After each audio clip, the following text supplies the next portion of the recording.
মুরতাদগুলি এমনই কপাল পোড়া, ওই বিশাল আকাশ দেখার পরে মনের ভিতরে তারা এটা বোঝে না যে এর পেছনে একজন স্রষ্টা আছে যার নাম আল্লাহ রব্বুল আলামিন।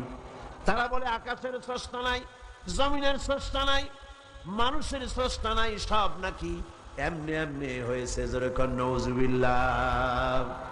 এই চিন্তার সংকীর্ণতা, এই জন্য কাফেরদের কোন জায়গায় তাদের জীবনের সমস্ত আমালগুলি বরবাদ হয়ে যাবে।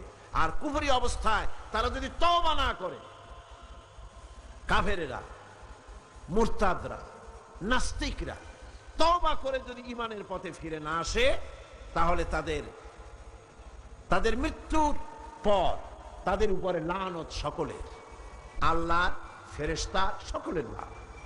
আল্লাহ পাক বলেন ইন্নাল্লাযীনা কাফারু ওয়া মাতু ওয়া হুম কুফফারুন উলাইকা আলাইহিম লা'নাতুল্লাহি ওয়াল মালাইকাতি ওয়ান নাসি আজমাইন।